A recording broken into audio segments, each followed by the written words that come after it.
cuáles no. Y bueno, ¿qué pasa a quien no la cumpla? Entonces, bueno, eso es más o menos la estructura de lo que ya debe de llevar. Claro que puede llevar otras cosas. En definitiva, tendría que ser una norma, perdón, una política debe de ser compatibles con otras, como por ejemplo, Clean Desk, pues dice que no podemos llevar dispositivos de ningún tipo al área de trabajo, ¿no? Pero pues, por ejemplo, hay, no sé si ustedes, compañeros, tendrán bancos, pero hay bancos que pues necesitan el token. Bueno, ahora el token se trae en el teléfono, pero pues bueno, así en algunas empresas necesitas tener tu token para entrar al sistema. Entonces, pues es contraindicatorio. ¿Cómo voy a entrar con mi token si dice la política que no puedo entrar con dispositivos? Entonces, pues tienen que estar bien diseñadas para que unas no se contrapongan con otras, o como bien dice ahí, pues las excepciones. Ok, no dispositivos, excepto pues los que son del trabajo, ¿no? Y ya, bueno, esa es la estructura. Siguiente, por favor.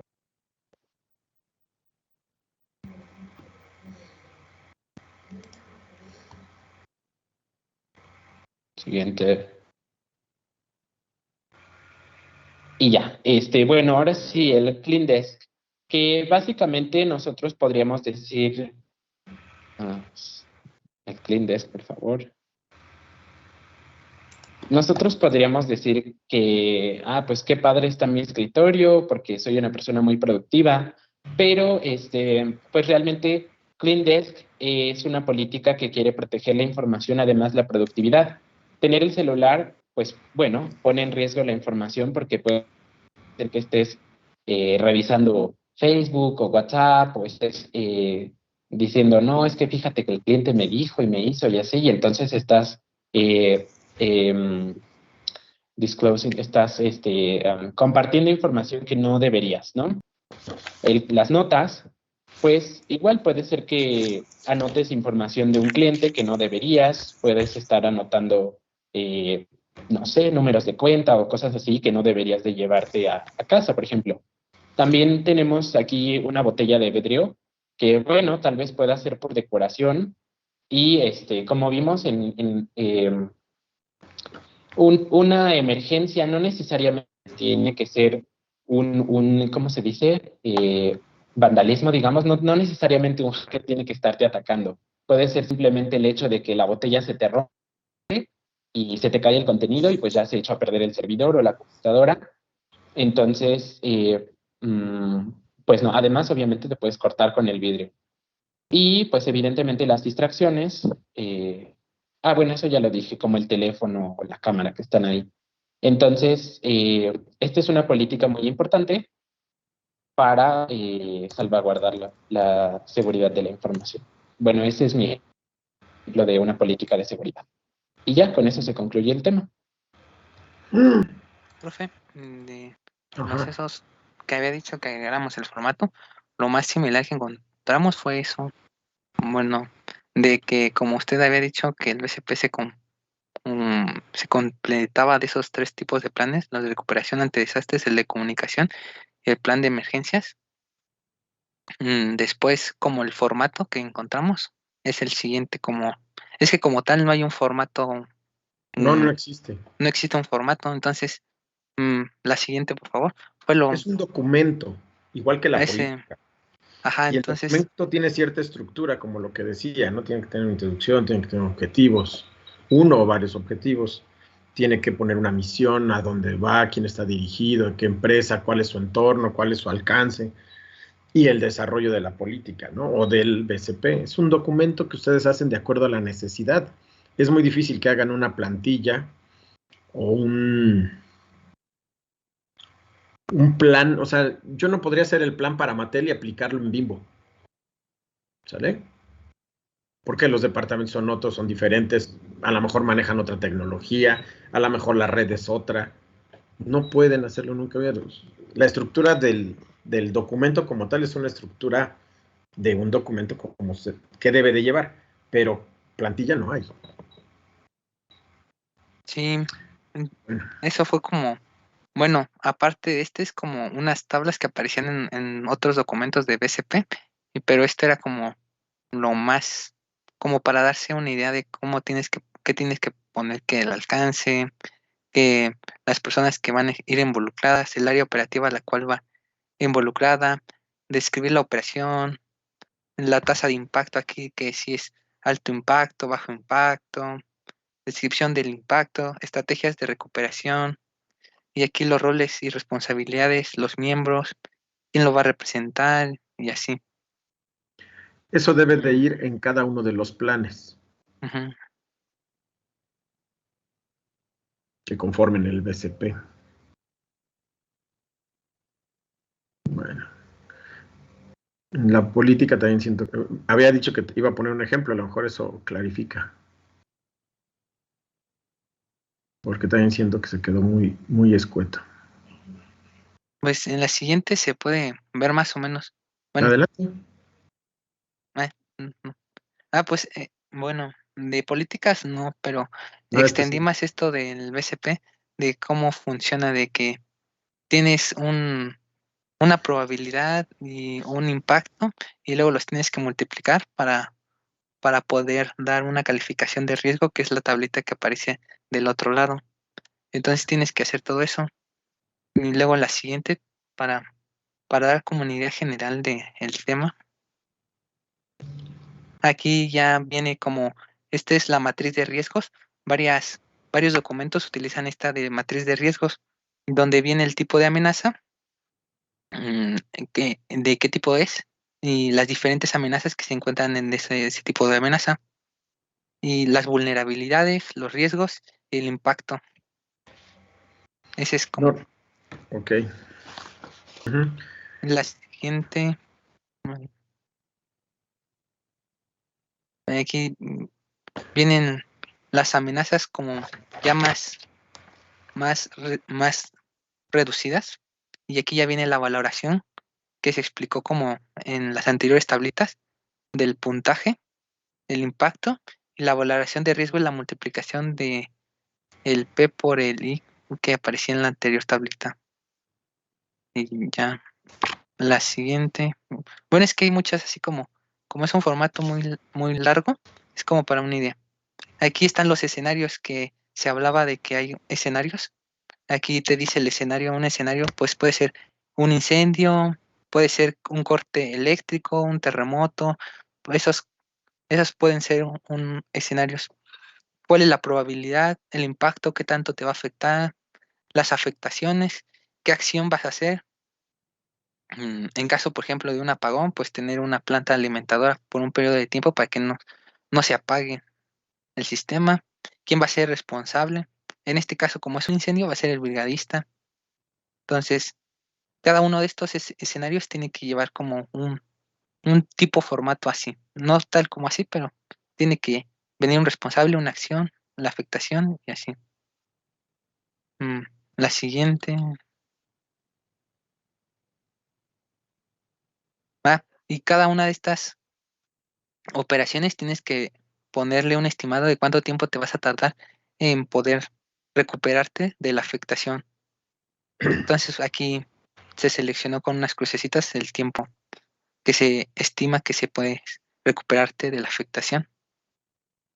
Bueno, a ver. Mm, La. Se me fue la palabra.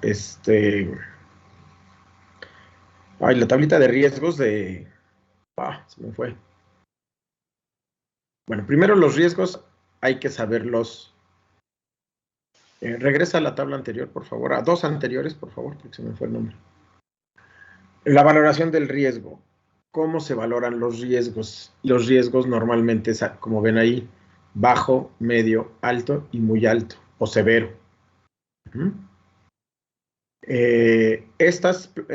Todo este análisis de riesgos, evaluación de los riesgos y demás, lo usan principalmente en el plan de atención a emergencias y en el plan de ciberincidentes. Principalmente. ¿Por qué? Porque en el plan de recuperación de desastre ya no me interesa valorar el riesgo y me interesa cómo recupero. Me interesa cómo entro rápidamente otra vez en operación. En el plan de recuperación del negocio es en el que usamos la tabla que veíamos al final. La última que nos estaba mostrando. ¿Puede ir a ella? Nava. o quien esté moviéndole ahí. La siguiente. Bueno, hay algo que en la anterior, algo que también quería comentarles. El responsable debe ser, ok, brigadista, pero con nombre y todos los datos de contacto. Siempre. Porque pues me pones el brigadista y ahora quién es el brigadista. A veces el brigadista ni siquiera sabe qué es el brigadista, ¿no? Porque alguien lo notó en el documento y se le olvidó avisarle. Tiene que tener nombre y todos los posibles contactos que se tenga con él. En la siguiente era lo que veíamos, que es los tiempos de restauración de operaciones o de regreso a la operación, y se pone si va a ser una operación normal o va a ser una operación parcial, dependiendo qué es lo que se va a recuperar primero y en cuánto tiempo se van a recuperar, ¿no? A lo mejor las comunicaciones tardan un poco más en restablecerse, pero la red la restablece más rápido, pero el servicio al cliente lo restablece más rápido, pero las bases de datos las restablecen en otro tiempo. Uh-huh. Esto es lo que es el RPO y el RTO. ¿Sabe qué significa? ¿El BCP o cuál? RTO y RPO. ¿RP? No. Ahí lo tiene en la tabla.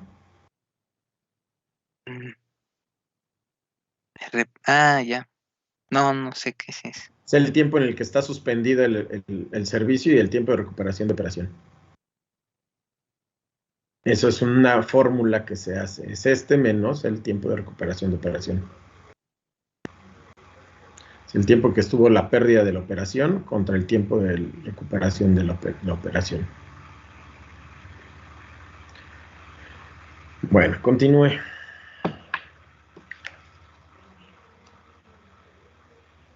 La siguiente entonces.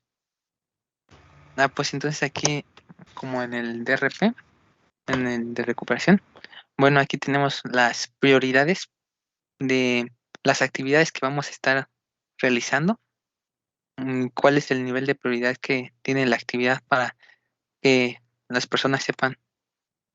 Luego, en el paso 2 era asignar roles y responsabilidades para la recuperación. Entonces aquí ya se pone el nombre del personal, pues, mm, la actividad que va a cumplir y la prioridad. Y pues ya ese sería como esos pasos. Luego sería la siguiente, lo que dicen que el inventario. Ay, no, no, la siguiente, que dice que el inventario, y pues ya aquí tenemos el inventario de sistemas de la información. Tenemos también el inventario de los activos y de los materiales que vamos a estar usando aquí. Yo creo que aquí los materiales también es una parte importante porque tenemos como listado de clientes que tal vez se pudo haber perdido o algo, o haber afectado. Entonces aquí tenemos los materiales que necesitamos estar utilizando y así como que se dividen. Y ya ese sería el inventario.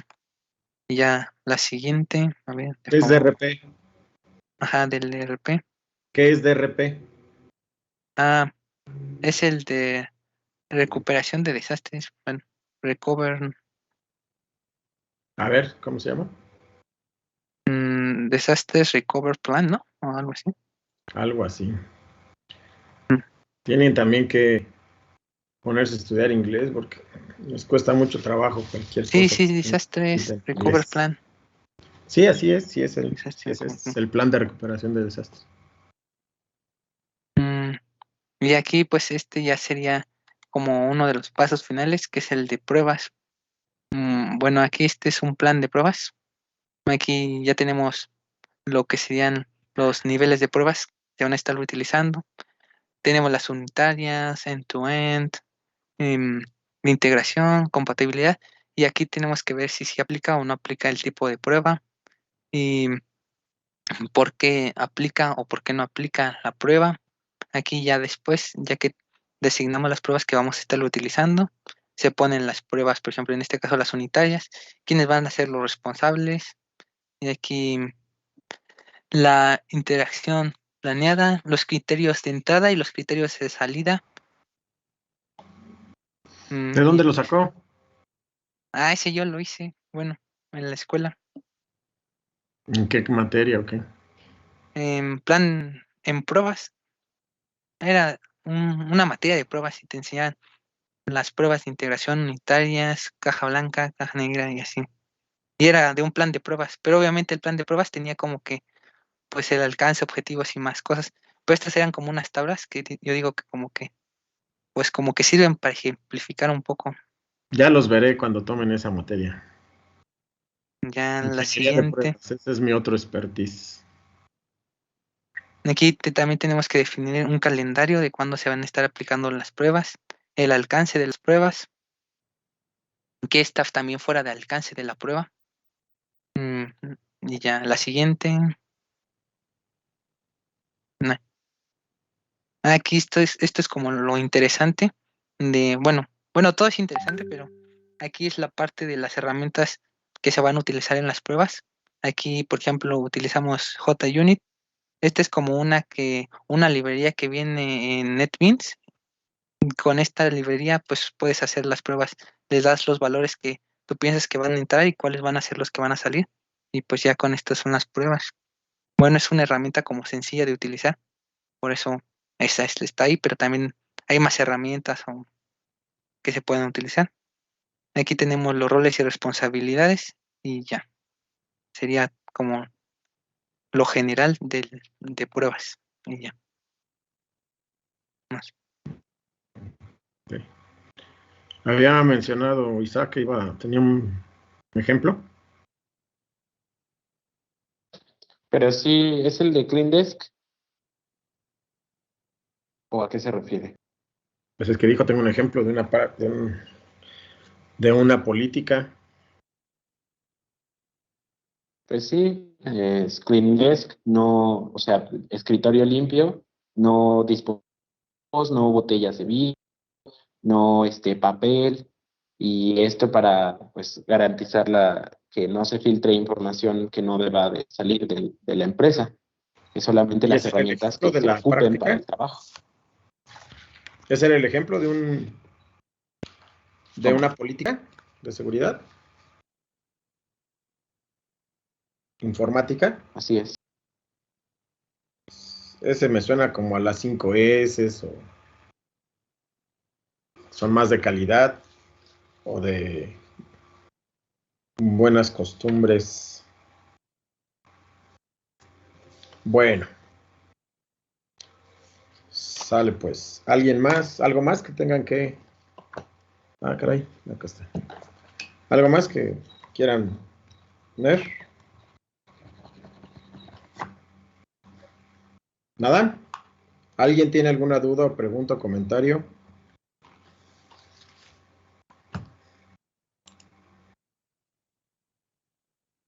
Ahora sí estamos otra vez todos. Es bueno cuando los... Ahí les voy a decir que les voy a hacer examen diario para que estén todos. Bueno, al final les doy su calificación. Por favor, sus cámaras todos.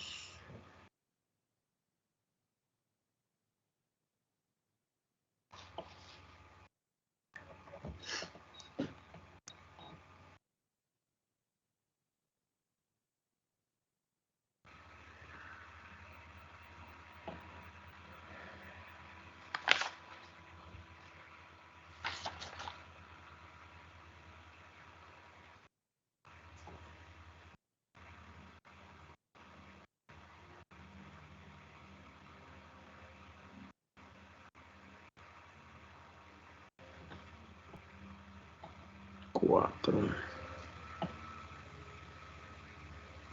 Tengo hasta de más ahora. Estamos 37 aquí. ¿Quién está de más?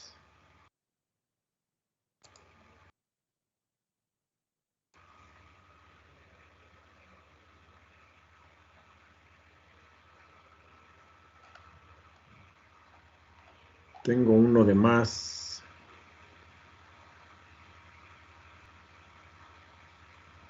Bueno, ya veremos. Ahorita dejen saco la impresión, permítanme. Dejen tomo la lista.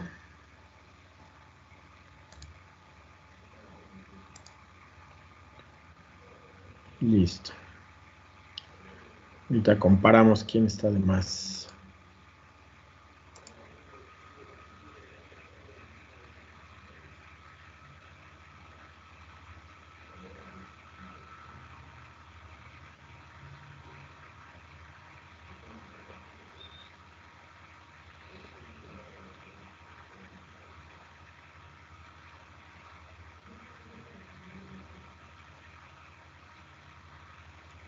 Por favor, los que nada más les veo el copete, me pusieron ahí para ver su ventilador y eso. Ajusten su cámara, por favor.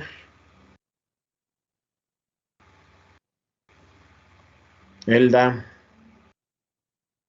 Normalmente son las chicas las que no. Las que más deben de presumir. Melissa. Bajen un poco su cámara, por favor. Gracias, Jair.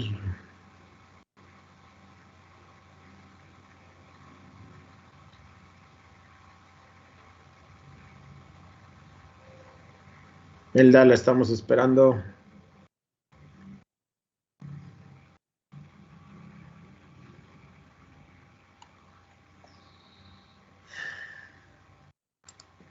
Ok. Son... Bueno, les voy a dar una vez... No les he dicho cuál es la práctica, ¿verdad? Vargas, ¿está ahí? Mario. Sí, ya lo vi. No, todavía no, profe. Ok, la práctica es una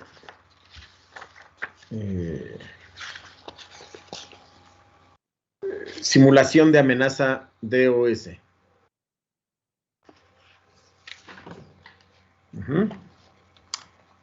Y también la van a documentar. ¿Qué Denegación de tienen que tener en el servicios. documento?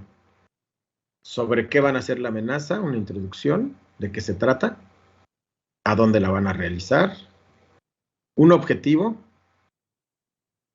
un alcance, el desarrollo de la práctica, o sea, qué hicieron, cómo lo desarrollaron, y conclusiones.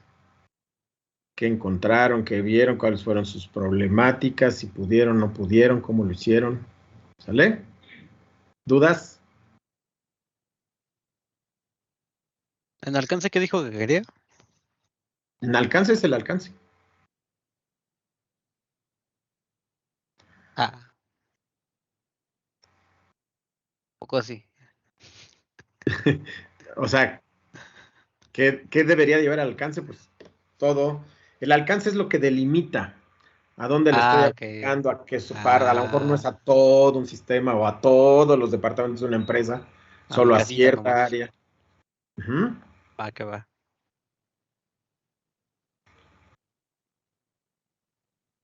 Bueno. Ah, caray. Listo. En el chat tienen el enlace de la evaluación. Tenemos, ¿les parecen bien 10 minutos? 20. No, si se tardan 5, creo que es normal. 10, ya tienen cierta lentitud. Más de 10 deberían de atenderse. Profe, pero lo podría habilitar. ¿No está habilitado? No. Espérenme. Así que ya se lo aplicó a alguien, profe. ¿Qué pasó ahí? Pues ya todos tenemos 10 ahí, profe. Déjenme tantito. La 441, examen segundo departamental. Respuestas. Listo. A ver.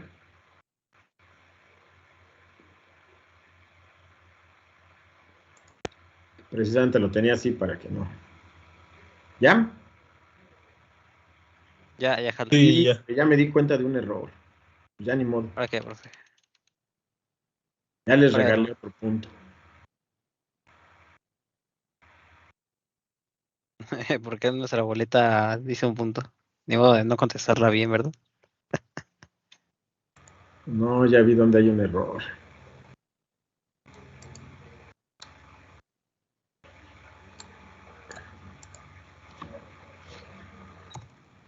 Pero ya se los envié, ya no. Ya, aunque lo corrija.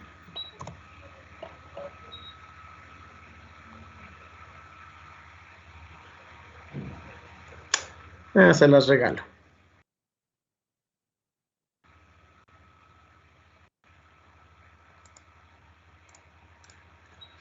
De verdad no creo que se tarden más de 10 minutos. Está muy simple. Me costó trabajo hacerlo tan simple.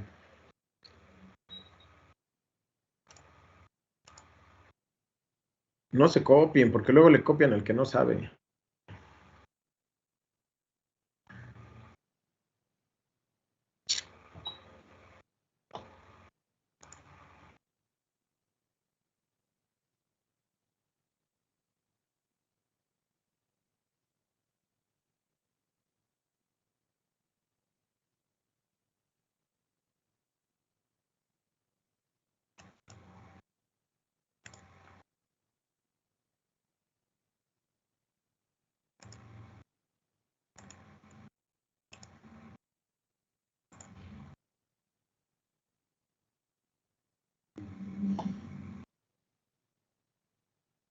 Entonces,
Ya se lo mandé, profe.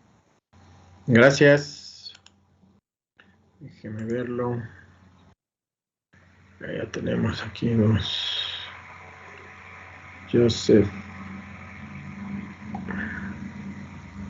Adiel Sotelo. Ok. ¿A poco no está fácil? Está relax. Súper relax.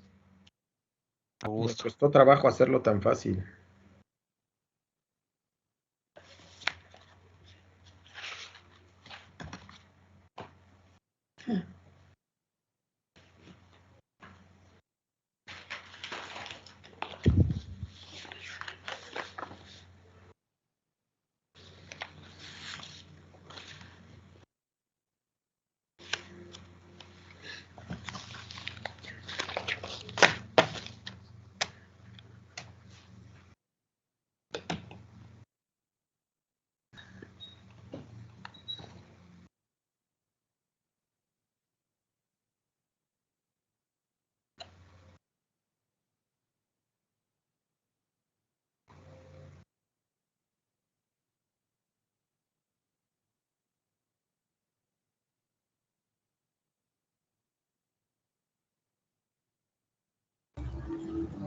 Ya también acabé, profe. Gracias, Jair. ¿Seguimos en la llamada o nos retiramos? No, vamos a seguir con la clase. Va. ¿Puedo apagar mi cámara, profe? Es que están pasando mucho. La tiene apagada, ni lo veo. No, la tengo prendida. Yo lo veo, no lo veo. Ah, caray. No, en serio, se lo juro que sí la Ya tengo lo vi. Sí, apague. prendida. ¿Sí la puedo apagar, profe? No, espéreme a que acaben. Va, que va.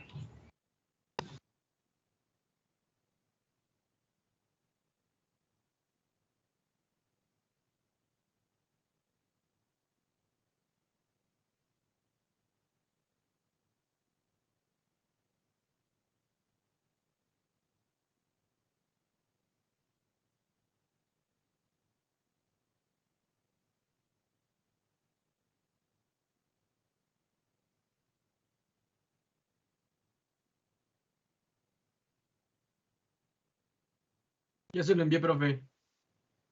Ok.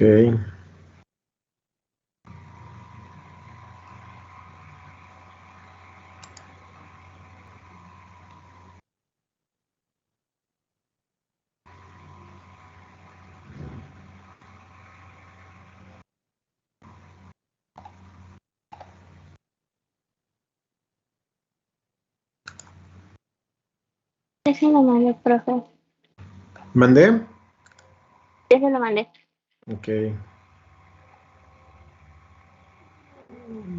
Valeria, ok.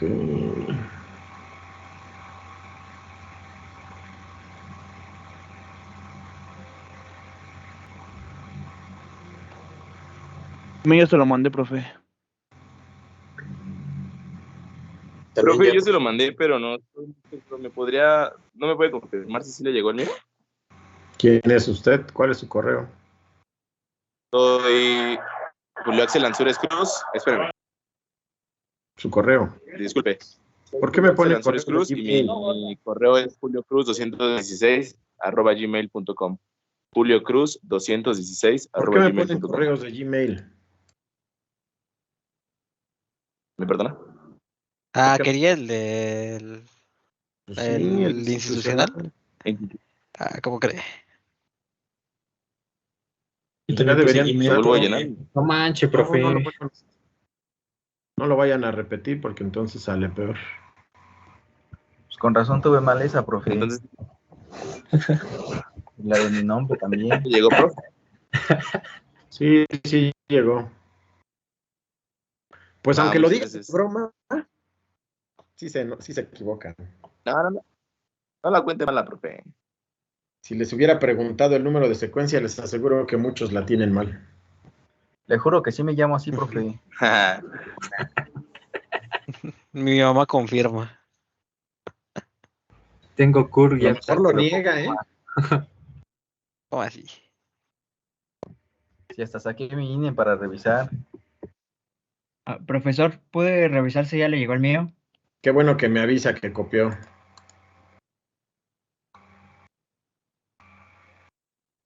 Profe, ¿puedo apagar mi cámara para que sea más fluido? No. Espéreme. ¿Qué le fluye más con la cámara apagada o qué? Es que ya se va de antro el Julio. Ya déjelo irse, profe. Se traba, profe. Yo no les dije que se inscribieran a esta materia. No, está bien. Se pueden ir cuando gusten. Ya pasó esa época no se de la enojen. primaria que tenían que entrar a fuerza. Hay que vernos hasta que regresemos de vacaciones, profe. No creo que nos veamos cuando regresemos de vacaciones. A lo mejor para el último. Lo cito en la escuela.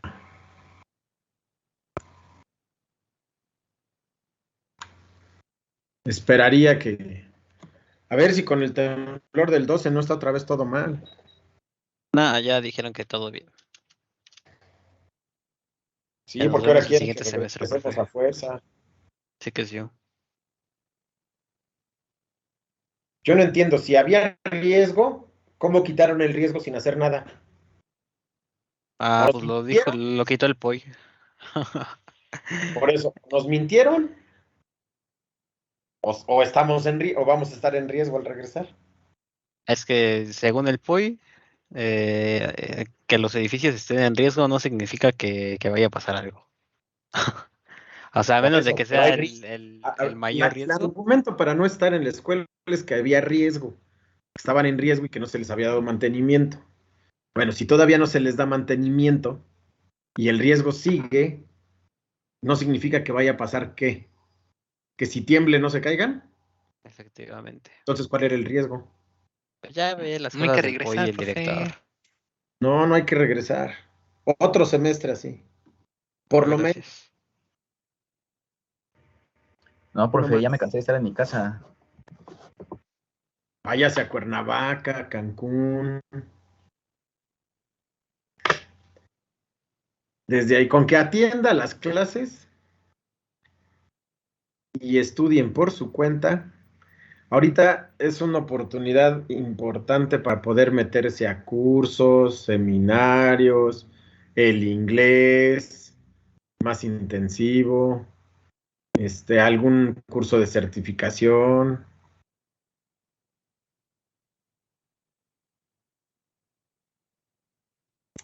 Ahorita es cuando hay que aprovecharlo. Ujú. No le hagan como los maestros que se van a sus ranchos y desde ahí dan clase y ya.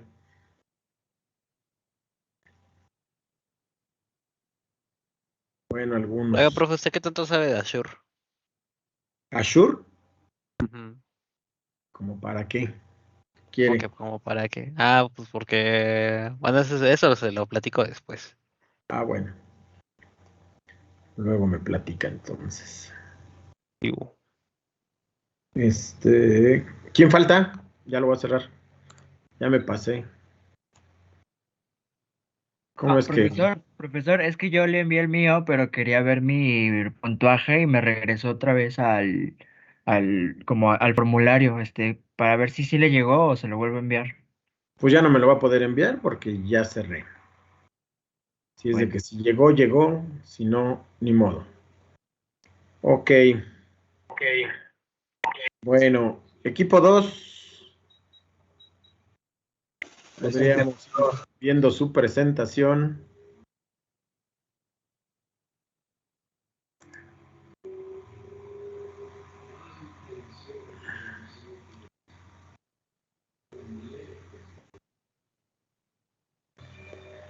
Y en lo que presenta el equipo 2, bajo las calificaciones, para el final de la clase darles la calificación del segundo departamental. ¿Sale? Pueden apagar sus cámaras, gracias. Los que las quieran apagar, los que las quieran mantener. Gracias también. No, por ¿Tendremos culpa bonos por de ancho de asistir, banda, profe? ¿Perdón? ¿Tendremos punto extra por asistir a todas, profe? Punto extra por asistir a todas, ¿qué? Pues sí, a todas las clases, profe. Mm, Aquí a la trinchera diaria. O de Navidad, profe. Ándele, sí, nuestro regalo. Ya. les voy a dar El su aguinaldo. regalote. Ahora que, profe. Un regalote. Ahora. También tampoco se trata de eso. Pues usted lo está pidiendo, ustedes lo piden, yo no. No, yo quiero un regalito de un puntito. Pero el nomás. punto, Así ya profe, el gusto. punto. Si el regalo es un punto en el SAIS, sí, profe. Ya les di un punto en el examen, ya lo vieron ahí. No, profe, ¿cómo cree? O ¿No? bueno, que No decía el nada. siguiente examen igual diga así correcta, profe, y ya. Yo estuve ahí buscando el punto que estaba diciendo y no, No, pues ya si no nada. lo vieron, está complicado, pero pues ya se los di. Mm, No necesitan, no se acostumbren a pedir lo que no necesitan. Pero sí lo necesito. Yo también, profe. Mm. Mejor cuando se lo ganan. Adelante el equipo 2 con su presentación, por favor. Sí.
Espérenme tantito, no pongan su presentación.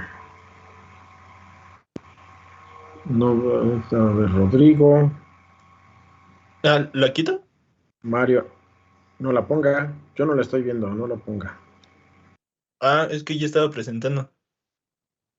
Pues ya se había quitado.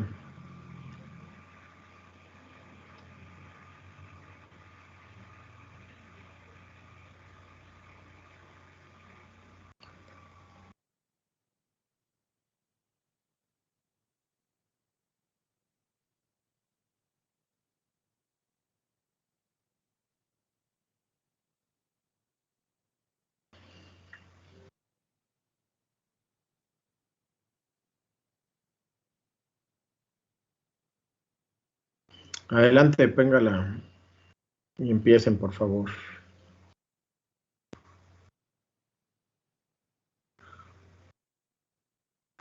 Gracias, Julio.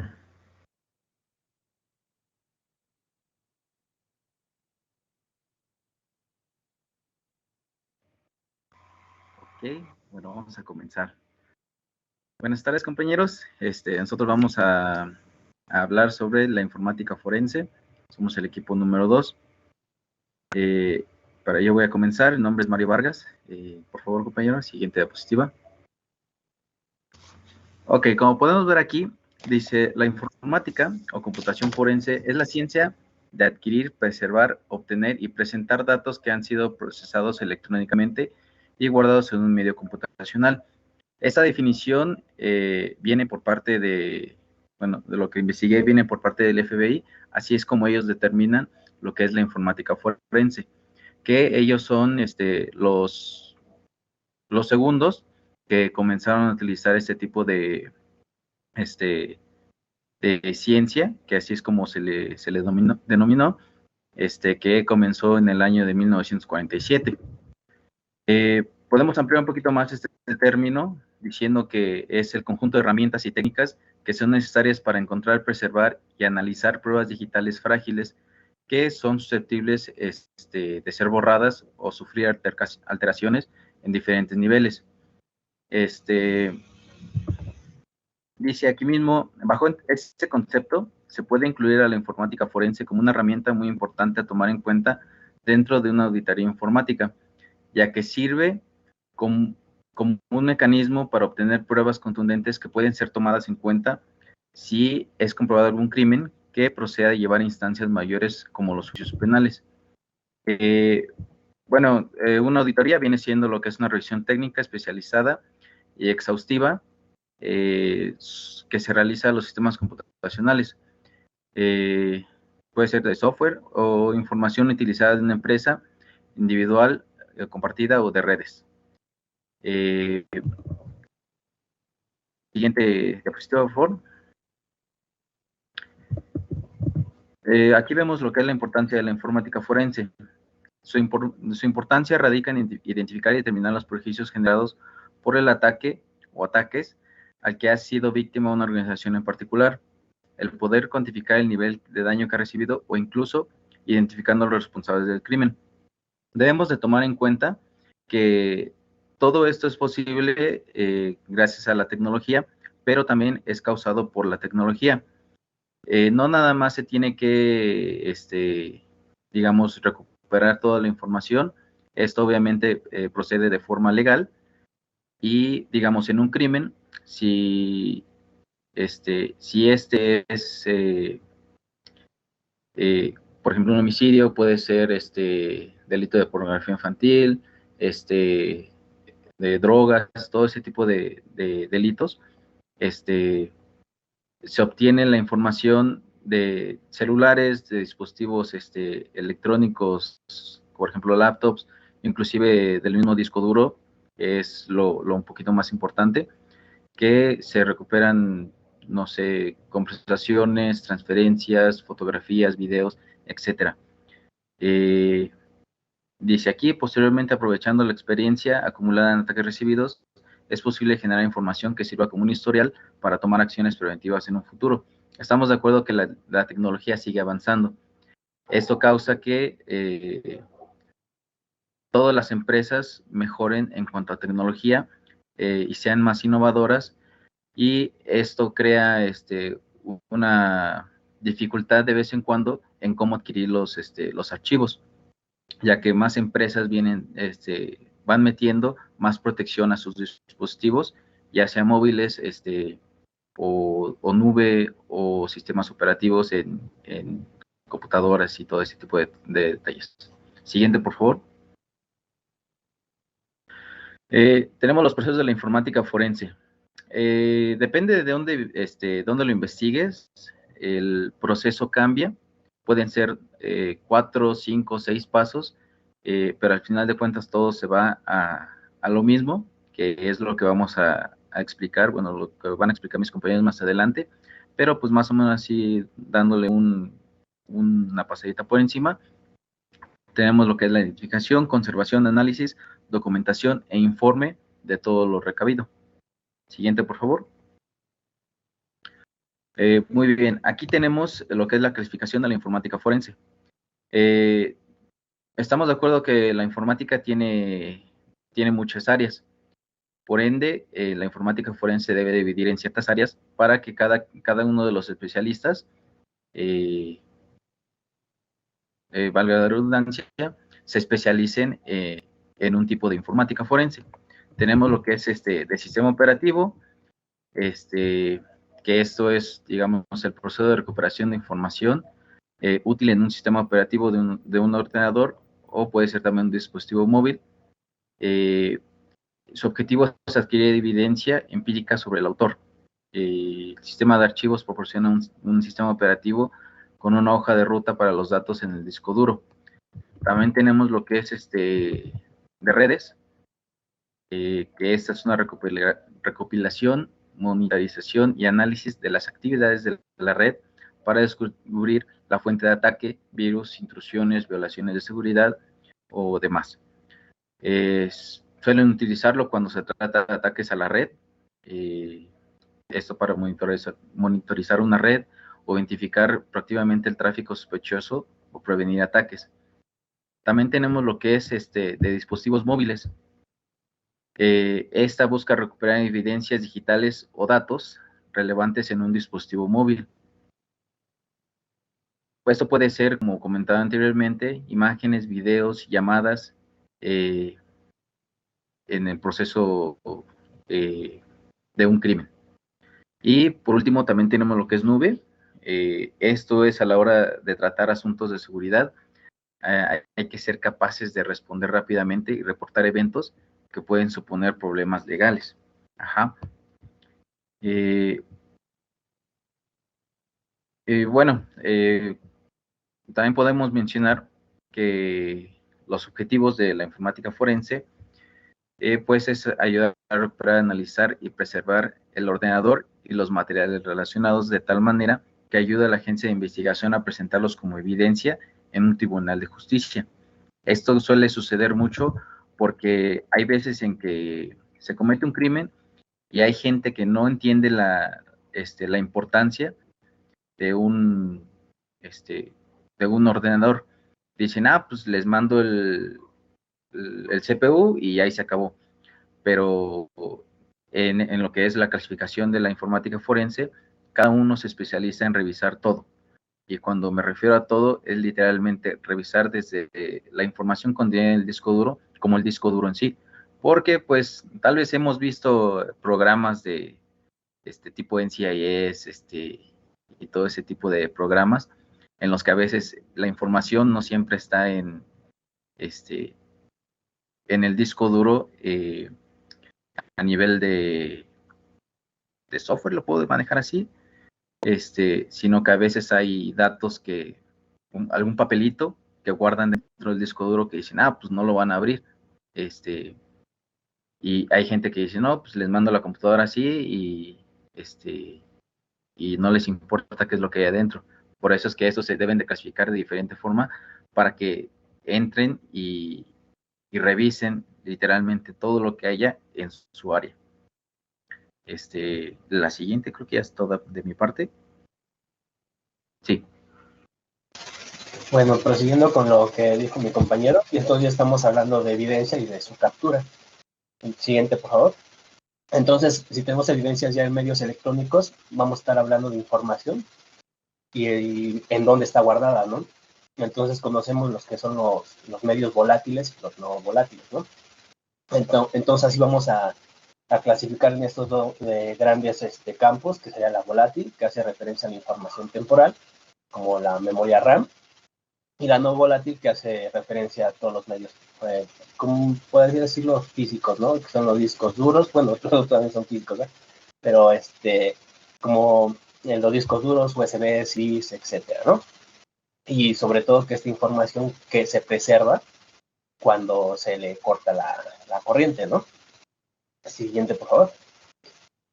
Entonces, y después vamos a tener que son un tipo de evidencias digitales. Las vamos a clasificar según el tipo de elemento, según el tipo de sistema y según la fuente. Así la evidencia según el tipo de elemento sería la evidencia de hardware, que va a hacer referencia a casos de uso de un decodificador de señal cuya posición sea ilegal o ilícita. Un sniffer para escuchar la red, que se utilice con fines delictivos, o cualquier instrumento que sirva como prueba de que se ha cometido un delito. Y la evidencia digital, que se refiere a los datos, programas e información comunicados mediante un sistema informático cuando la ley prohíbe que se realice esa comunicación. Después tenemos, según el tipo de sistema, que serían sistemas abiertos en los medios de comunicación y los sistemas de computación convergentes. Los de computación abiertos serían los ordenadores y periféricos, cuyos discos duros pueden obtenerse de gran cantidad de información. Cabe mencionar que siempre que tú tienes una información, cuando la recabas, es primordial como no violarla, por así decirlo, mantener su integridad, y entonces van a realizar copias de la información que tú tienes, imágenes, para que tú sobre ella hagas tu análisis, ¿no? Después vamos a tener que sería, según la fuente, que sean las evidencias generadas por el ordenador, o sea, como tu log, las evidencias generadas por una persona con el ordenador, que sería el historial, lo mejor de navegación. Entonces, es que todo importa, lo que hacemos tanto en una computadora, no nada más ahí, sino en un celular, o sea, todo lo que estamos recabando de información, a lo mejor dónde vamos, dónde estamos. No estoy muy seguro bueno, escuché en algún lugar que iPhone, bueno, Apple, no permiten con orden judicial tener acceso a sus, al historial de conversaciones que tengan en el image o algo así que se llama. pero no sé si modificaron las leyes, eso lo escuché en algún lugar, pero, o sea, lo que voy es que todo se guarda, ¿no? Estamos acostumbrados a tener una interacción con nuestros dispositivos electrónicos bastante estrecha, que literalmente hasta ir al baño lo llevamos, ¿no? Entonces, todo se queda guardado, entonces por eso era de todo el historial que tenemos tanto en internet como en lugares que visitamos, hasta a lo mejor todo lo que realizamos que se guarda en los clics a lo mejor que damos en la computadora, todo se guarda, ¿no? Y otra que serían las que se combinan los dos casos anteriores. Siguiente, por favor. Entonces ya tenemos lo que son las evidencias, ¿no? Entonces ya tenemos una evidencia y esta la vamos a mostrar ante un tribunal o para pues ya para hacerla efectiva, ¿no? ¿De qué nos sirve tener una información que estamos adquiriendo como evidencia si no le podemos dar uso, ¿no? Y en ese uso va a ser, pues, capturar a alguien, ¿no? O dar una condena o algo así, ¿no? Entonces, esta evidencia tiene que ser admisible, auténtica, tiene que estar completa, tiene que ser confiable, perdón, ya confiable en el 4 es confiable, y creíble en la 5, pero discúlpenme, en la 5 es y tiene que ser creíble. Entonces, la admisible tiene que ser que sí puede ser admitida en la corte, que dentro del marco legal tiene validez. La auténtica quiere decir que la evidencia debe de ser real, no tiene que estar inventada, por así decirlo, o violada, tiene que estar íntegra. Y sobre todo tiene que relacionarse con el incidente que se está analizando, ¿no? O sea, no vamos a llevar una prueba de un caso X a un caso Y. O sea, tiene que estar relacionado con lo que nosotros estamos entregando como evidencia en el caso que estamos intentando analizar. Tiene que estar completa, que debe ser suficiente y demostrar una perspectiva integral del incidente y así poder probar las acciones e inocencia del atacante. Tiene que ser confiable, la evidencia que se recolecta y posteriormente se analiza no debe de causar duda de su autenticidad y veracidad. Para eso vamos a llevar como tipo de bitácoras de la recolección de los datos, donde vamos a poner nuestros datos literalmente personales, como empleados sería nuestro número de empleado o lo más que se pueda para saber quién lo recolectó, el lugar, la fecha, todo completamente, dónde estaba, casi hasta el color del disco duro que vimos. A lo mejor un disco duro externo era amarillo, de la marca tal, con el número de serie tal. Tiene que ser todo muy confiable y tiene que ser creíble, ¿no? Y la credibilidad, que la evidencia debe ser claramente entendible y convincente para un jurado. Esto de creíble quiere decir que tiene que ser, no necesariamente un experto debe de entender lo que esté en el informe, porque en el tribunal no todos van a ser expertos forenses informáticos, ¿no? Entonces tiene que estar totalmente entendible para cualquier persona que lo quiera leer, se debe de entender. Siguiente, por favor. Entonces, hay una guía para el cumplimiento de los principios que se han desarrollado estándares para la recolección y preservación de la evidencia digital. Estos estándares han sido desarrollados por algunas organizaciones y los mismos de manera general concluyen en estos 5. Hay distintos, como decía mi compañero anteriormente, y sobre todo porque pueden estar ligados a las reglas, bueno, a las leyes del lugar que tú resides, ¿no? O sea, de distintos países. A lo mejor aquí sí se puede tomar como evidencia una foto y en Turquía, pues, no, puede ser Photoshop y ellos no lo toman en cuenta. Y aquí sí. Entonces, muchas veces va a estar toda esta recolección de información va a estar ligada a las leyes y normas del país en el que se están haciendo esta recolección de evidencia. Y bueno, por el primer punto tenemos que la evidencia original debe ser preservada en el estado más cercano al que fue encontrado. Va relacionado con lo que decía de que hay que generar copias. Las personas que ejecutan las actividades de adquisición o recopilación de la evidencia, deben de estar debidamente capacitadas para realizar ese trabajo. Se debe crear una copia exacta, una imagen de la evidencia original, la cual debe ser usada para efectuar las operaciones en el análisis. Entonces necesitamos tocar lo menos posible, si no se puede tocar la evidencia original, Y con las tecnologías que tenemos sí se puede hacer una imagen completa de la información, y entonces en cualquier como apelamiento, se dice, una apelación, perdón, pues ya agarrarían la prueba original, ¿no? Las copias que se realicen se deben realizar en medios limpios, deben ser nuevos, no debe haber información previa, porque como sabemos, a veces un simple formato de un disco duro no borra totalmente la información, ¿no? Entonces puede colar ahí algunas cosas. Entonces necesita que sea totalmente nuevo el dispositivo en que vamos a generar la imagen, tiene que estar totalmente nuevo. Bueno, el medio de almacenamiento. Toda la evidencia debe ser etiquetada, documentada de manera apropiada, y la cadena de custodia debe de ser preservada. La cadena de custodia es extremadamente importante, debido a que indica quién tiene acceso al dispositivo en cualquier momento en el tiempo, y usualmente contiene los registros de la bitácora de la recolección, manejo, transporte, almacenamiento y cambios de custodia. Tiene que haber santo y seña de todo lo que se haga con el manejo de información. ¿Por qué? Pues porque se va a mostrar entre la corte, y cualquier cosa que se vea que esté mal, pues ya no va a cumplir una de las 5 reglas anteriores, ¿no? Ya no va a ser confiable ni creíble, no va a estar completa, no va a ser auténtica, no va a ser admisible. Entonces, por eso tienen que cuidar estos pequeños puntitos. Ya va a haber unas reglas y normas que van a ser para llevar la recolección, pero ya son como un tipo de estándares ISO, y pues eso anterior, después lo van a decir mis compañeros, pero igual, ¿no? O sea, no está toda, no es una línea completa la que vamos a seguir, va a ir cambiando de acuerdo al país, pero sí es como un manual de buenas prácticas para el uso y la recolección de la información. Esa sí no va a cambiar. La recolección tiene que ser limpia, tiene que estar almacenada donde debe de ser, llevar un registro de quién la tomó, quién accede a ella. O sea, tiene que estar todo muy detallado de que se realizó con ella. El siguiente, por favor. Y ya tenemos nuestra evidencia, pero ¿cuándo pasa a ser prueba, no? Entonces vamos a ver la diferencia entre una evidencia informática y la prueba informática, ¿no?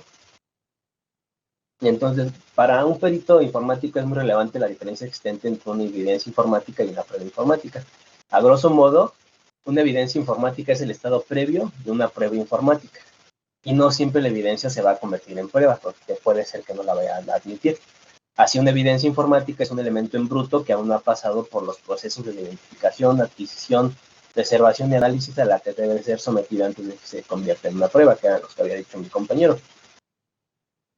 Así, una evidencia informática puede ser un disco, una USB, un DVD, un pedazo de memoria RAM, bueno, un fragmento de información que logró ser rescatada por algún medio, porque debe de haber alguna forma, ¿no? Todo es posible, ¿no? Entonces, a lo mejor se puede rescatar algo por ahí.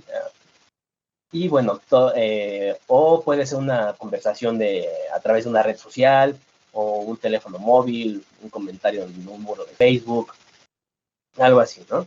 Todos esos elementos, en un caso que puedan ser utilizados en un juicio, ya serían evidencias informáticas y no pruebas. Y una vez que estas evidencias han pasado por un proceso de identificación, adquisición, preservación y análisis, se van a convertir en pruebas. Concretamente, serían en archivos recuperados tras haber sido borrados, conexiones no autorizadas de memorias USB, discos duros, ficheros informáticos. Y ya, bueno, esa es la esencia de cómo pasa de ser una prueba, de una evidencia a una prueba. Siguiente, por favor. Pero ¿cómo vamos a mostrar esta información que estamos recolectando sobre la evidencia? Entonces tenemos que generar informes, y va a haber de 2 tipos, que sería el técnico y el ejecutivo. El informe técnico es el que va a expresar las técnicas, secuencias de obtención de datos, de software, hardware, y la manera en la que fueron manipulados para la obtención de los resultados, perdón. Esto lo realizan los especialistas en la rama, y podrán requerir informes muy detallados de toda la información recopilada, y también puede requerir copias de todos los datos probatorios obtenidos. Después seguiría el informe ejecutivo, y va a explicar los resultados obtenidos con un lenguaje claro y entendible para cualquier persona ajena al lenguaje especializado. La alta dirección podría simplemente querer una visión general de alto nivel de lo que sucedió, así como una representación visual simplificada de cómo ocurrió el ataque, si fuera un ciberataque, y qué se puede hacer para evitar incidentes similares. Después vamos a proceder, ya que tenemos los informes, tenemos un dictamen. El siguiente, por favor. En este se va a plasmar el resultado del análisis realizado por los peritos, que muestran la secuencia de estudio efectuado, los métodos y medios empleados. Así todo el dictamen va a tener descripción de los elementos estudiados, una relación detallada de todos los análisis, los medios científicos o técnicos empleados y su verificación de que han sido válidos para emitir un dictamen y las conclusiones a las que se llegó a partir de todo lo anterior. Siguiente, por favor. Después vamos a ver un como formulario. Perdón. Aquí es lo de la carrera de custodia digital, también es importante. Este es un documento en el que se registran los indicios digitales o elementos materiales probatorios y las personas que intervienen desde su localización, descubrimiento o aportación en el lugar de intervención donde se pueda obtener la evidencia, hasta que la autoridad ordene su conclusión. Hasta que se cierre el caso, ahí se tiene que, todo lo que se haga con la evidencia, ahí se va a tener que registrar. Siguiente, por favor. Y este es el formato de registro de cadena de custodia digital. Así. Desafortunadamente no encontré uno que se viera mejor, no sé por qué. Encontré, creo que también difiere en algunos estados, porque habían muchos distintos, pero el que se apegaba más a lo que intento explicar, era este, ¿no? Y bueno, es el formato de registro de cadena custodial. Y pues podemos ver que efectivamente, ¿no? O sea, hay un número de referencia, el lugar de la intervención, fecha y hora, el folio, la institución que está realizando la recolección de la evidencia. Y bueno, aquí ya empezamos, ¿no? Que sea la localización, descubrimiento y aportación. Entonces solo tenemos que ir llenando. Y acá tenemos en la siguiente, no le cambié. En la siguiente tablita que va hacia abajo, tenemos una columna que sea la identificación, después el tipo, y no se alcanza a ver bien, pero dice celular, disco duro, CDs, tablets, y ahí ya se empieza la descripción, firma digital, ubicación en el lugar y la hora de recolección, ¿no? Y así tenemos varias renglones para llenarlos para distintas evidencias que descubramos, ¿no? Siguiente, por favor. Después viene la documentación. Marque con X los merecidos empleados, investigación, cuestión que sea necesario, ¿no? Bueno, ahí tenemos que, para ser más técnico, sinceramente, pues, ni idea cómo se llene bien. Después sigue la recolección, eso sí está un poquito más entendible. Si fue manual, instrumental o digital, el tipo de recolección de la evidencia que se realizó. El empaque, si fue en bolsa, caja, recipientes, y los servidores públicos que estuvieron involucrados en toda la recolección de la evidencia, ¿no?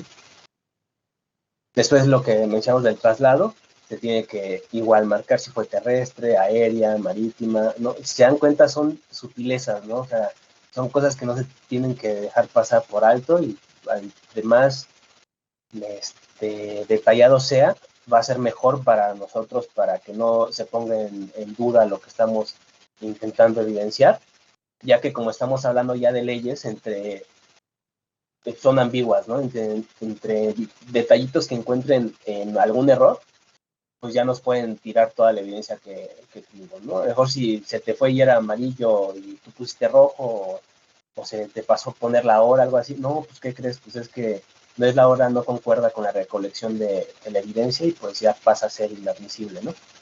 Siguiente, por favor. Después vamos a pasar al formato de entrega de la recepción de indicios digitales. Y se está más chiquito. Bueno, y aquí se hace un inventario de toda la recolección de evidencia que tuvimos, de tipo, en este caso, digital o de hardware.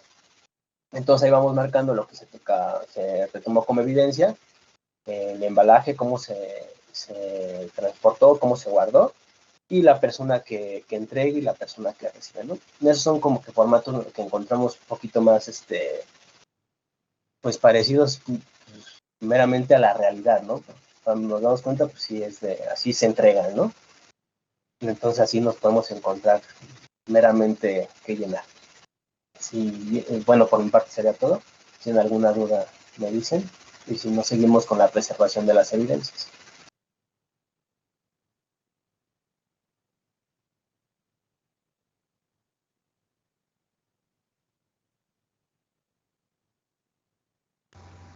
¿Alguna duda hasta el momento?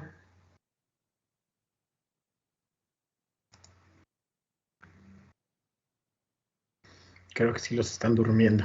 Síganle. Bueno, la preservación de las evidencias, como bien lo hemos dicho a lo largo de nuestra exposición, bueno, la informática forense como parte de un proceso integral del marco del trabajo de defensas en profundidad cumple con una función vital en la ciberseguridad, aportando pruebas informáticas en procesos judiciales y proponiendo posibles mejoras y soluciones para mitigar riesgos latentes. Perdón, siguiente diapositiva. Es por eso que en esta fase de preservación de evidencias digitales de la investigación forense se deberán mantener inalteradas las pruebas digitales invertidas, siendo capaces de demostrar que los elementos posteriormente investigados son idénticos bit a los obtenidos durante la fase de adquisición, que es la fase que comentaba mi compañero anteriormente. Bueno, aquí entra en juego el concepto de cadena de custodia, como bien lo mencionó mi compañero hace unos momentos. Y siguiente diapositiva, por favor. Es importante hacer énfasis en esta parte, ya que la garantía de la cadena de custodia aplicada a la vigilancia digital se realiza mediante la acreditación de autenticidad del origen y la integridad del contenido de una evidencia. Las dudas que pueda tener el Tribunal de Justicia respecto de estos dos requisitos serán determinantes para la denegación de la eficacia probatoria de los datos incautados por el informático forense. La siguiente, por favor. Pero si bien estos dos aspectos son muy importantes dentro de la recabación de evidencias, ¿cómo se determina la integridad de una evidencia digital? Bueno, dentro de la informática forense resulta fundamental poder acreditar que se ha mantenido la integridad de la evidencia digital desde que interviene el informático forense como parte de su estudio. Este problema va muy ligado al de la originalidad de un elemento digital, que aún siendo fácilmente replicable, se considera trivial si puede demostrarse que la evidencia digital es idéntica, como bien lo mencioné, bit a bit, según el elemento examinado. Para ello, dentro de la informática forense se utilizan las firmas hash. Una firma hash es el recurso de aplicar una función criptográfica a un conjunto dado de bits, produciendo un resultado único para dicho conjunto. La firma tiene una dependencia del contenido evaluado por la función criptográfica, por lo que si se realiza un cambio en los datos de la firma, sería distinta. Esto es muy útil dentro de la informática, ya que permite certificar indudablemente un elemento digital que no ha sido modificado desde su obtención. Siguiente diapositiva, por favor. Bueno, las firmas hash más utilizadas son SHA-1. Esta firma cuenta con una función criptográfica ampliamente utilizada que genera 160 bits hash a partir de cualquier valor de entrada. Este se utiliza para calcular un valor de comprobación única para todos los datos digitales recabados de no más de 264 bits de longitud y es la base para la creación de una firma digital.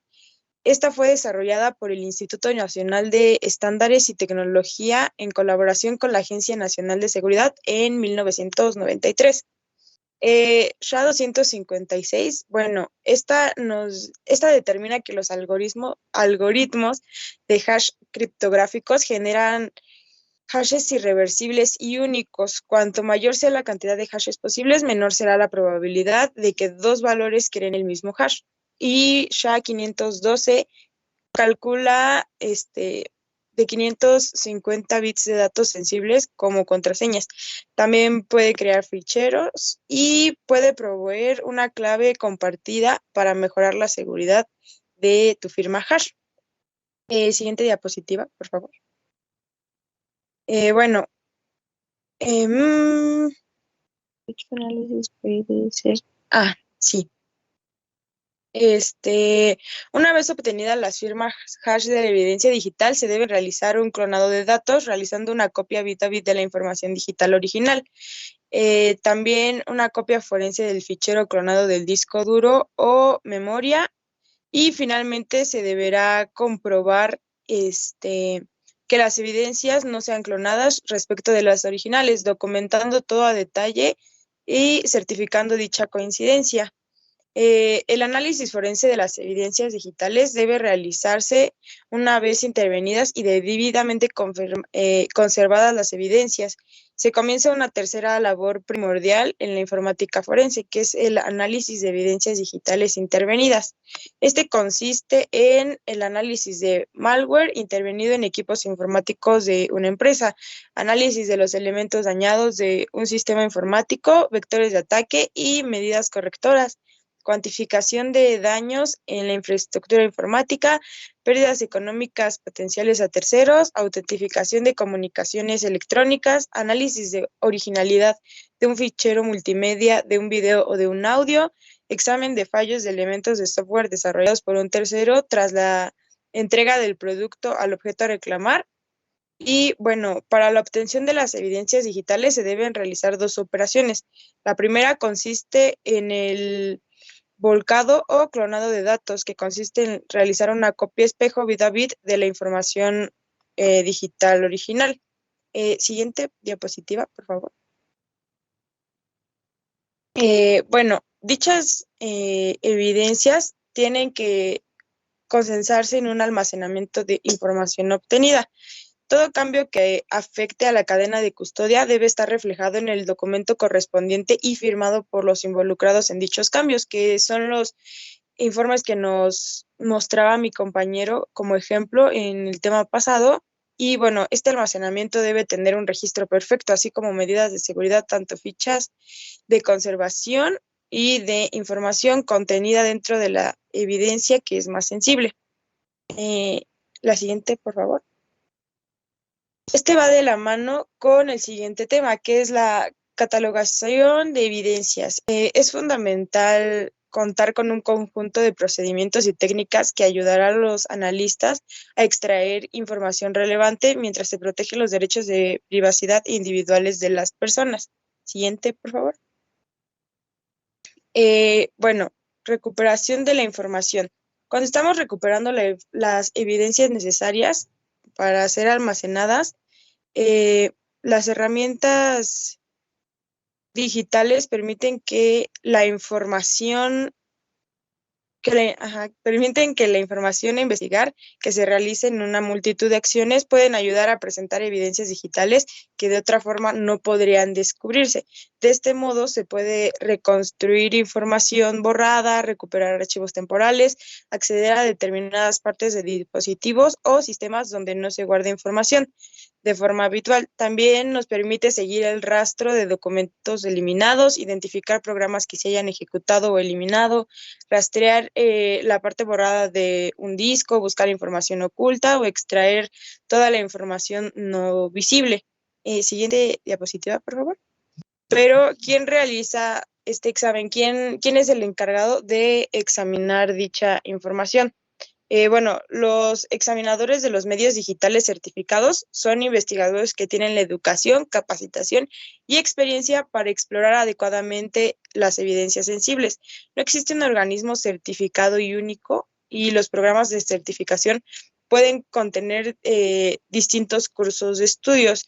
Esto lo vemos reflejado ya que muchas agencias no tienen a mano un experto en evidencia digital, y si lo tienen, el oficial podría ser especialistas en teléfonos móviles, pero no en redes sociales o fraude bancario.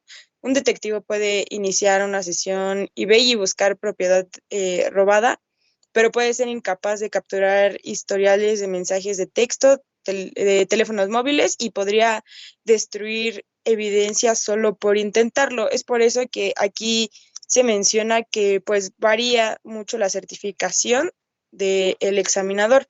Dichos examinadores de medios digitales certificados deben cumplir con una serie de pasos para recopilar la información que va a ser almacenada en dispositivos digitales. La siguiente diapositiva, por favor. Y cómo se recopila las evidencias dentro de una escena. En la escena, como en cualquiera que se haya dejado, como en cualquier otro campo donde se haya dejado caer un teléfono móvil en un lago, se haya dañado el ordenador, la información almacenada digitalmente es muy sensible y se pierde fácilmente. Una vez que la escena ha sido asegurada y la autoridad legal llega al lugar para aprovechar las evidencias y se confirme su existencia, ninguna contraseña, códigos o PIN deben recopilarse de las personas involucradas y los cargadores, cables periféricos y manuales asociados deben ser recogidos.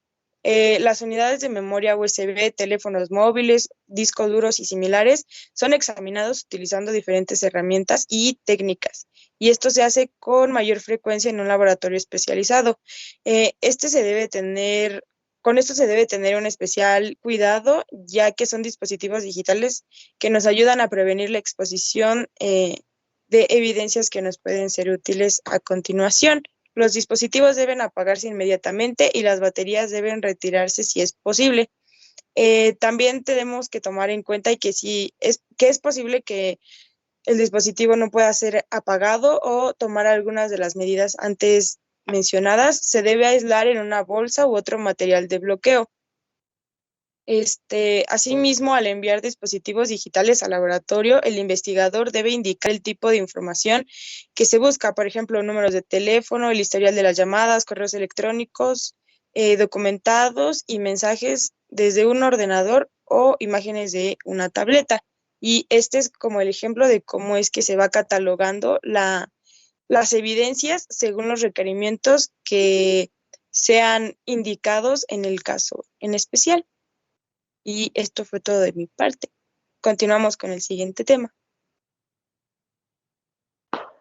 Posteriormente tenemos la revisión o, bueno, también de cierta forma un análisis de evidencias. El objetivo principal de este es reconstruir con todos los datos posibles una línea temporal del ataque o un timeline de la determinada cadena de los acontecimientos que tuvieron lugar desde el instante anterior a que inició el ataque hasta el momento en el cual fue descubierto. Siguiente, por favor. Tenemos el primer paso, que sería la recopilación de la información de los ficheros. Como bien lo indica, se debe de crear una línea temporal con los sucesos que ocurrieron, recopilando información de los ficheros. Esta información se resume de la siguiente forma: serían los inodos asociados, las marcas de tiempo MACD, las cuales se deben dar por fecha y hora de la modificación, del acceso y la creación y borrado de dicho fichero, la ruta completa del fichero en sí, su tamaño en bytes y su tipo, los usuarios y los grupos a quienes pertenece, los permisos a los que tiene acceso y si este fue borrado o no. Se deben ordenar los ficheros por las fechas MCD. Esta primera comprobación es muy importante debido a que la mayoría de los archivos tendrán la fecha de instalación del sistema operativo. De esta manera, un sistema que se instaló hace meses, por ejemplo, que fue comprometido recientemente, presentará en los ficheros nuevos, en los inodos y en las fechas MACD. Serán distintas de la de los ficheros con mayor antigüedad.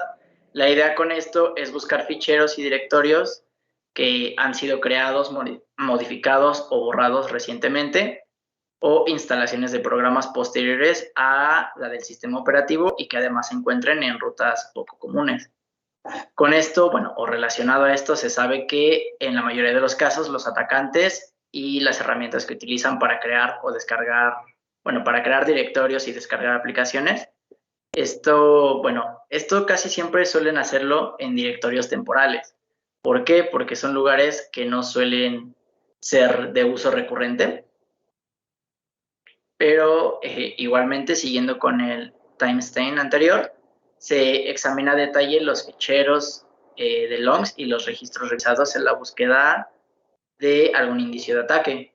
Con ello se pretende buscar una correlación temporal entre los eventos ocurridos y, los archivos long y de registro son generados de forma automática por el propio sistema operativo o por las aplicaciones específicas que los llegan a utilizar. Estos archivos contienen datos sobre accesos al equipo, errores de iniciación, de creación, de modificación de usuarios, errores en el estado del sistema, entre otro tipo de información. Por lo que básicamente, bueno, o se buscan, mejor dicho, entradas o anomalías en dichas entradas. Se recomienda igualmente que se editen los archivos de contraseña y que se indague en la creación de usuarios o cuentas extrañas sobre la hora en la que se especula inició el compromiso del sistema. Siguiente, por favor. Ok. Tenemos el segundo paso, que sería determinar cómo surgió... cómo surgió el ataque. Una vez que se disponga de la cadena de acontecimientos, el timeline que mencionamos con anterioridad, podemos determinar cuál fue la vía de entrada al sistema, averiguando qué vulnerabilidad o fallo de administración causó el agujero de seguridad y qué herramientas utilizó el atacante para aprovecharse de dicha brecha, ¿no? Un buen punto de partida para esto es repasar los servicios y los procesos abiertos que se recabó como evidencia volátil, así como los puertos TCP y los puertos UDP. Igualmente las conexiones que estaban abiertas en el momento, bueno, cuando el sistema seguía funcionando, por así decirlo, vivo, funcional.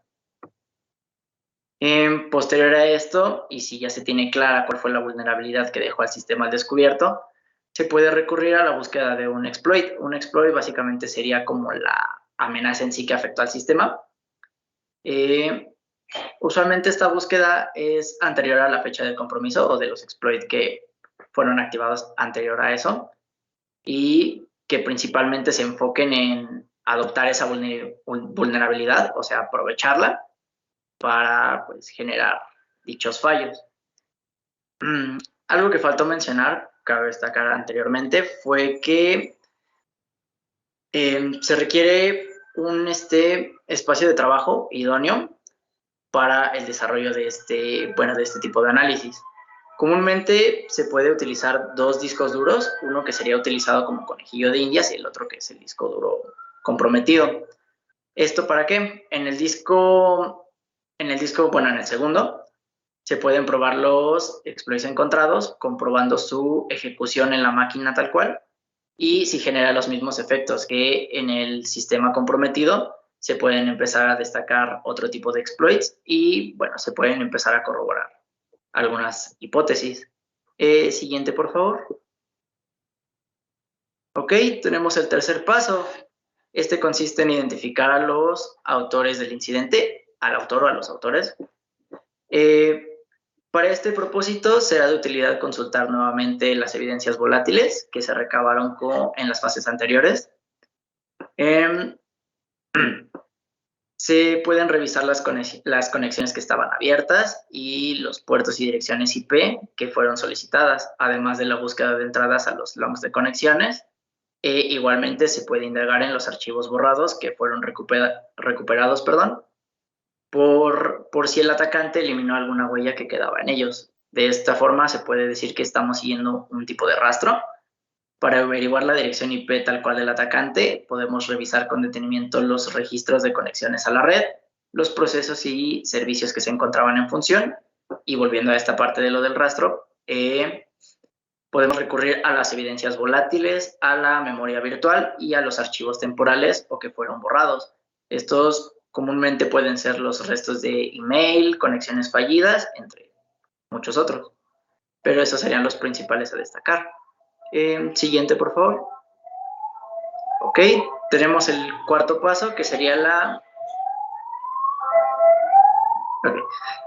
tenemos el cuarto paso, sería evaluar el impacto que causó al sistema dicha amenaza. Para poder evaluar el impacto, el análisis forense ofrece la posibilidad de investigar qué es lo que han hecho los atacantes una vez que accedieron al sistema. Esto permitirá evaluar el compromiso de los dispositivos y realizar una estimación del impacto causado. Como ya sabemos, generalmente existen dos tipos de ataques. Los ataques pasivos, en los que no se compromete la información. Directamente los usuarios malintencionados ingresan, fisgonean la información y no hacen como una alteración tal cual. Y también tenemos los ataques activos, donde sí se genera dicha alteración, tanto a la información como a la capacidad de operación del sistema. Para la evaluación del impacto podemos recurrir a métodos como BEA, Business Impact Analysis, que indicarán cómo determinar el impacto de eventos específicos y, bueno, permitirán dar como una estimación o una valoración de los daños en cantidades monetarias. Siguiente, por favor. Ok, a la par que se realiza, bueno, como lo comentaban ya mis compañeros previamente, a la par que se realiza la revisión como tal de las evidencias, se tiene que ir generando una documentación de incidentes. Existen 3 formas principales para generar dicha documentación. Me parece que mi compañero presentó, bueno, de los formularios que presentó, justo, valga la redundancia, eran formularios de incidencia. Estos deben ser llenados comúnmente por los departamentos afectados o por el propio equipo que gestiona el incidente. Existen distintos tipos de formularios, entre los que podemos destacar el documento de custodia de la evidencia, el formulario de identificación de equipos y componentes, el formulario de incidencias tipificadas, el de publicación de incidente, el formulario de recogida de evidencias y el de discos duros. Cada formulario tiene su especificación más concreta. Sin embargo, a grandes rasgos podemos decir que todos van dirigidos al mismo objetivo, que es documentar lo sucedido con los incidentes, bueno, con la incidencia tal cual, documentar el funcionamiento previo a dicho incidente del equipo y de los componentes y, bueno, las consecuencias que causó. Siguiente, por favor. Ok. Tenemos igualmente el informe técnico. Este consiste en una exposición detallada del análisis efectuado. Deberá describir de manera profunda la metodología, las técnicas y los hallazgos que el equipo forense realizó. Como base de esto, podemos decir que, bueno, tiene que cumplir con unos cuantos puntos. Los puntos a destacar son los antecedentes del incidente, la recolección de los datos, la descripción de la evidencia y el entorno del análisis. En este último, igualmente se tiene que englobar la descripción de las herramientas que el equipo forense utilizó para dicho análisis. Explayando un poco más en el análisis de la evidencia, tenemos que se debe documentar la información del sistema analizado, las características del sistema operativo, las aplicaciones, servicios, vulnerabilidades, metodologías que se emplearon para dicho análisis.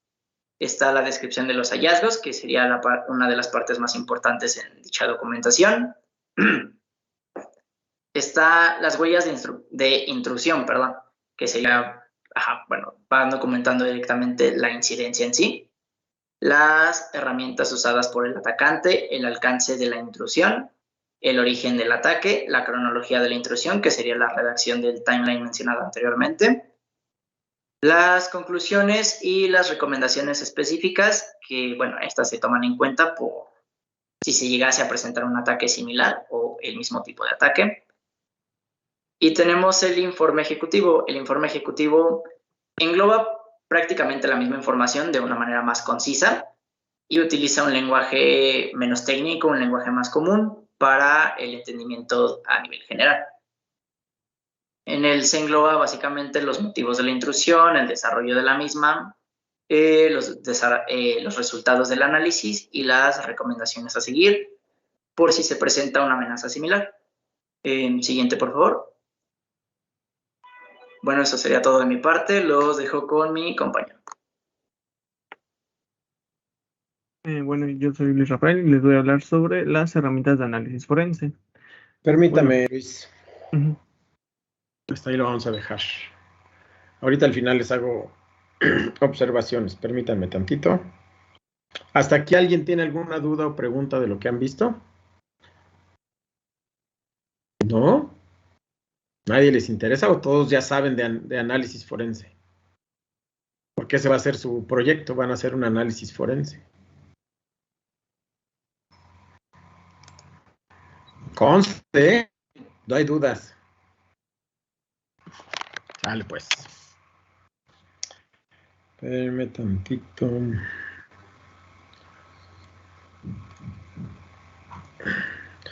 No tengo todas las calificaciones, me faltan todavía pasar algunas, pero les voy a dar las que tengo. A quien no nombre, me espera tantito. Me faltan los últimos que entregaron, básicamente. ¿Cuántos me faltan?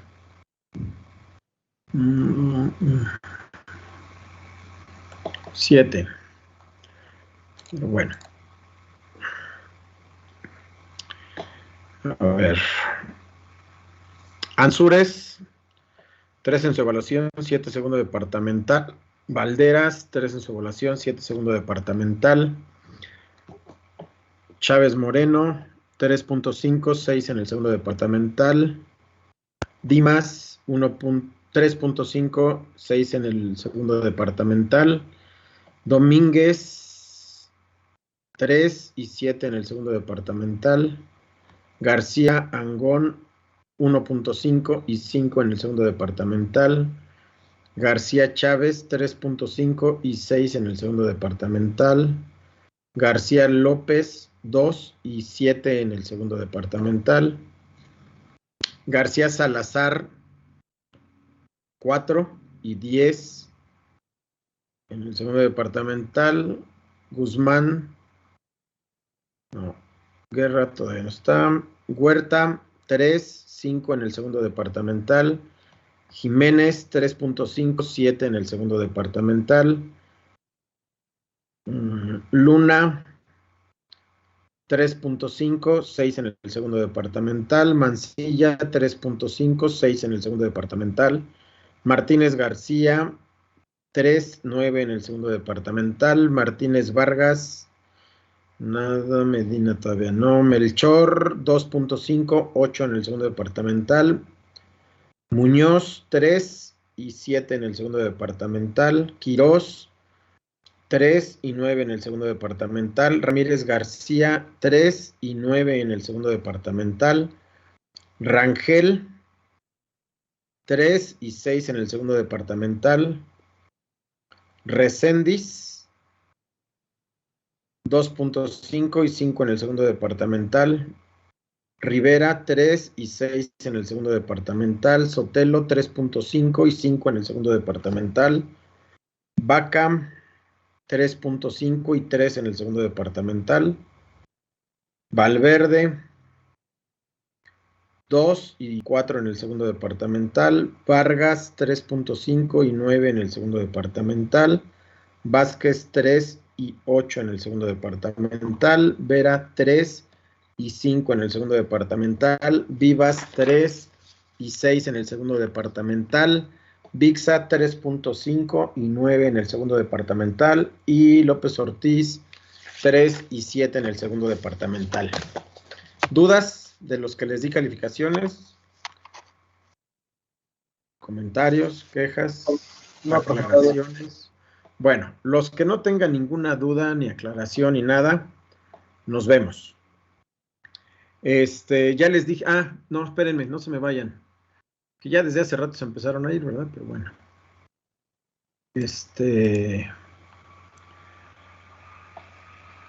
Hay unos que nada más vinieron a hacer examen hoy, qué bueno. Se tuvieron que chutar la presentación porque pues, no daba calificaciones antes.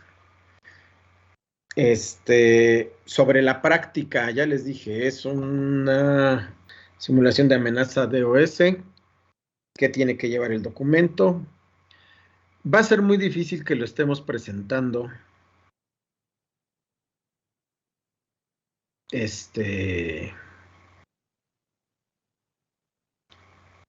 Me gustaría dar un solo día. Normalmente se los dejaba abierto a que ustedes el día que quisieran lo presentaran al final de una presentación y aprovechar los tiempos de la clase y no a usar una clase específicamente para esto. Pero lo más seguro es que no lo van a hacer hasta el final. Entonces quisiera que pusiéramos una fecha para entregar la práctica o lo dejamos como estaba. Conforme se vaya dando al final de las presentaciones, conforme quieran ir exponiendo. El próximo martes nada más acaban el tema que están dando Equipos 1 y 2 me esperan también. No se vayan para darles calificación a algunos. La idea es que el próximo martes del equipo 3 y nos veamos hasta enero. Con el equipo 4, el 10, equipo 5, pero podríamos usar el día 5 para la presentación de la práctica. ¿Cómo ven? O sea, todos exponer el 5, nuestra Sí. práctica. Son 6. Ya 20 minutos por cada una, yo creo que sí. Es un DOS, es mucho más sencillo.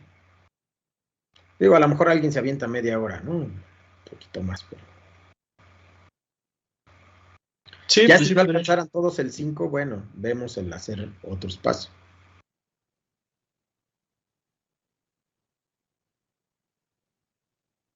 ¿Les parece? O al final de cada clase y no nos vemos el 5, sino el 10, el 12 y el 17, y en el 19, en esos 4 días, nos vamos entregando. Van entregando. Es más, puede ser desde la próxima clase, pero no creo que nos dé el chance la próxima, porque van a acabar el equipo 2 y van a exponer el equipo 3. Bueno, y Vargas dice que el 5. ¿Los demás qué dicen? Sí, yo también que el 5. Sí, el 5 está También. bien. Listo, queda el 5 de enero. Entonces, bye. Los que no tengan dudas con su calificación, ya les di segundo departamental. Al ratito ya están en SAES. Por la noche, ¿eh? Ya está en la noche. Más seguro mañana. Benítez tenía una pregunta. Bueno, profe, es que no sé si me saltó, yo soy de los 7 que todavía no califica. Usted es de los que no ha calificado. Espéreme, no Vale, se vaya. entonces. No, bueno, está bien. ¿Quién más?